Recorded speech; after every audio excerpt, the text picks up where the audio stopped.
On peut lever des formes indéterminées avec la factorisation qui sont aussi des exponentielles. Donc par exemple, si j'ai 5e de 3x moins 2 de x plus 7 sur 2 de 3x plus 3 de x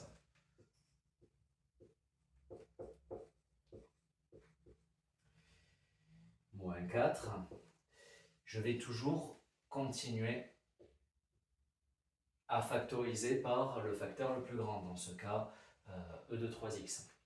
Donc ça va donner, donc ici on l'appelle f de x pour pouvoir faire la limite par la suite. On factorise par e de 3x. Et donc là, il faut se souvenir que quand on factorise, en fait, on divise par e de 3x, par e de 3x, par e de 3x. Et en fait, on va avoir e de 3x sur e de 3x pour le 5e de 3x, donc ça va s'annuler, aucun problème. Mais ici, on va avoir e de 2x sur e de 3x.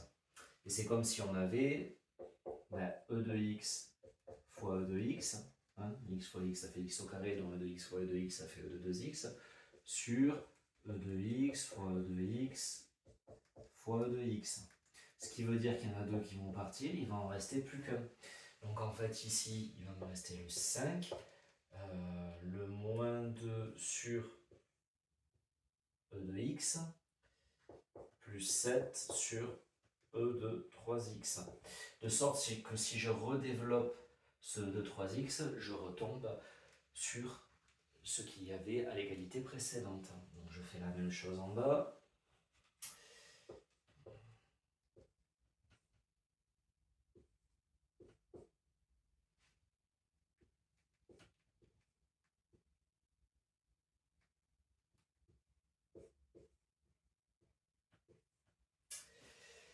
Ce qui me donne, là, ça s'en va,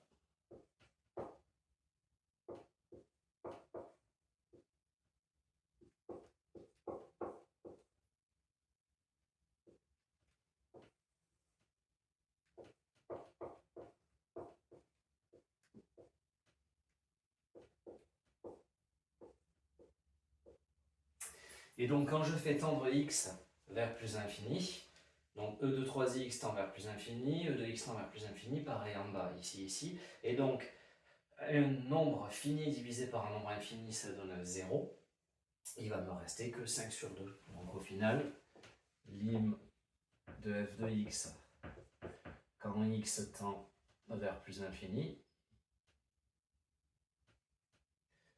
égale 5 demi.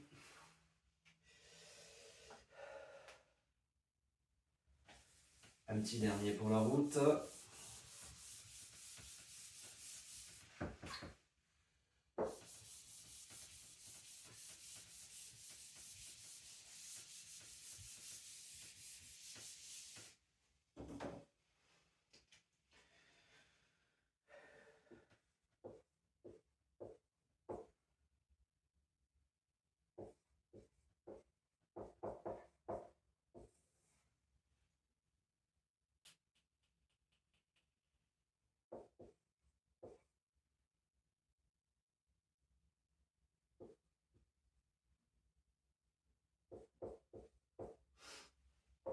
On l'appelle f de x pour pouvoir faire la limite.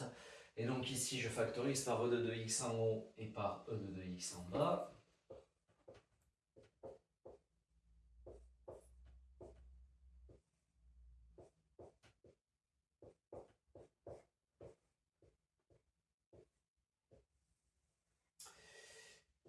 Hop, je continue. Quand on a compris, hein, ça devient rébarbatif.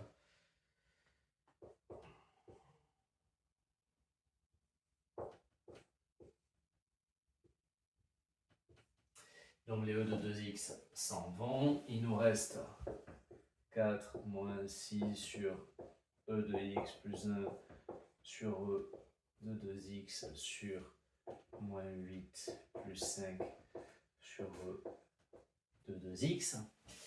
Ça tend vers plus infini, et ça c'est une constante, donc constante sur plus infini, constante sur plus infini, constante sur plus infini, ça tend vers 0.